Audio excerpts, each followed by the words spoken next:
Right, so hello everyone. My name is Filip Miletic and I'm very happy to be here today to briefly discuss some of my research with you. So I'll begin by sort of quickly presenting myself, if I get this to work. Yeah. Right. So I'm currently a postdoc at the IMS here, so the Institute for Natural Language Processing, and within this field, my main research interest lies in the area of lexical semantics.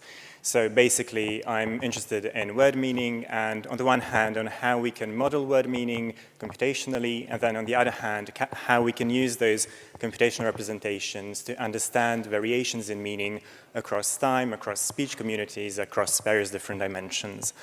These issues were at the heart of my PhD, which I completed at the University of Toulouse, and they're also closely related to the project that I'm currently working on as a postdoc. So that's the SemChange MWE project, which is led by Professor Sabine Schulte in Walde here at the IMS.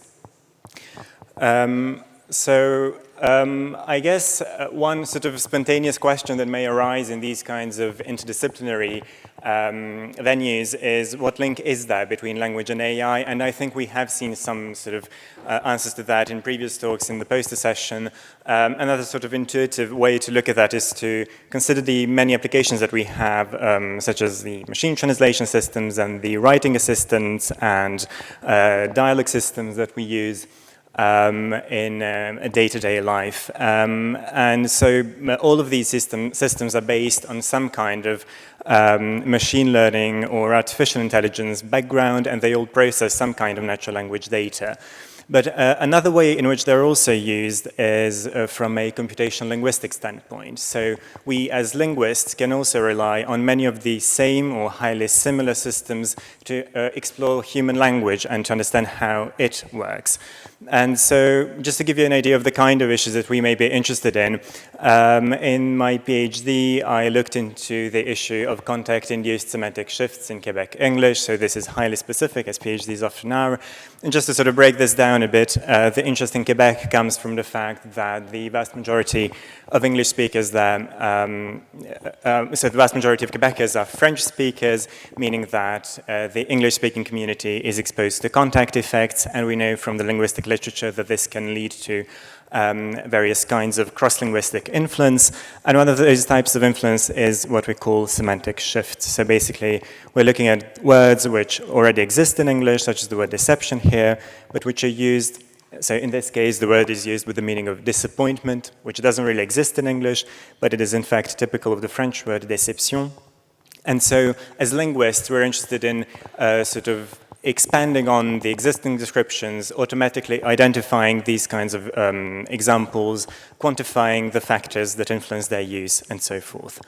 Now, these issues are notoriously difficult to analyze using traditional and often manual methods in linguistic research, and so I adopted an interdisciplinary approach. So the data that I used was a collection of tweets from different Canadian regions, and these were then modeled in different ways in order to analyze the variations in word meaning across different Canadian regions. So one of the ways in which that was done was by looking at the whole vocabulary and trying to identify those words whose meaning, globally speaking, is the most different in Montreal, potentially due to the influence of French. And once that subset of words was identified, they were analyzed using different kinds of models in order to better understand some of the more fine-grained meaning differences. Now, without going into too much detail, an important step here was the evaluation of these methods, and different kinds of evaluations were conducted here. So in the literature, what we often do in what we call the semantic shift detection task is formulated as a binary classification task. So basically, a system is asked to determine if a given word is stable or if it is shifting in meaning. So this was one way in which I approached the issue.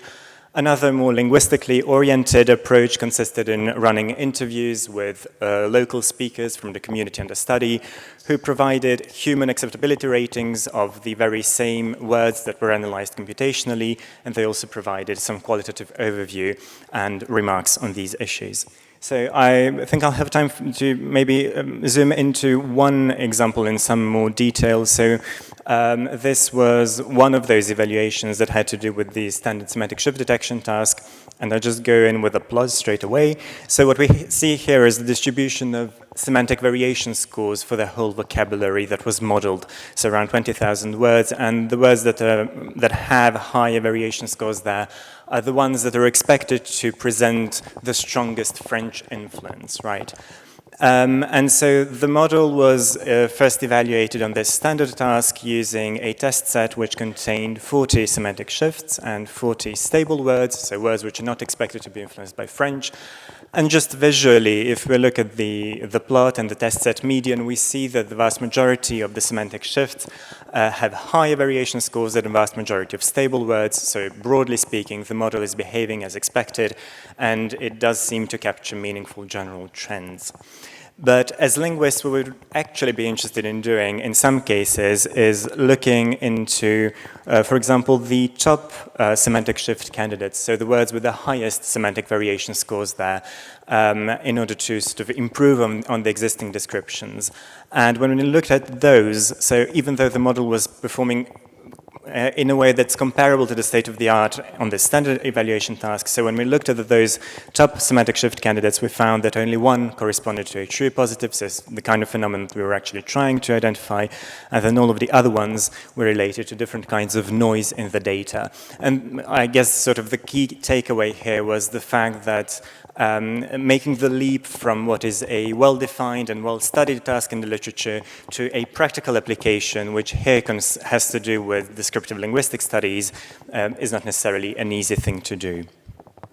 And perhaps very briefly, the comparison between the sort of vector space-based computational variation scores, which we see here on the x-axis, and the human acceptability ratings that we see on the y-axis there. So that comparison sort of just in general terms, suggested that these two measures do not capture the same kind of information. So in most cases, the words for which we computationally determined that they were affected by contact also seemed to be less accepted, which intuitively makes sense, but that was not universally the case, and this sort of points to the complementarity of the two types of information. And so just wrapping up quickly, I think the main takeaway here, so again, taking this sort of computational linguistic perspective, is that we have now at our disposal a range of data sources, a range of methods that can be used to improve upon the linguistic description of some issues that have, for which we have some information in the literature, but which are notoriously difficult to address. And one of the sort of shortcomings of the work that I did in my PhD was the fact that it focused on isolated words, and so this is one of the things that will be addressed, although presumably in different languages and data sets and so forth, but it will be addressed by the SemChange MWE project. So the MWE here stands for multi-word expressions, meaning multiple words which sort of function as standalone linguistic units to a certain extent, and so the idea here is to integrate different components, temporal dimensions, further linguistic and background information, and also look at some more high-level questions. Thank you.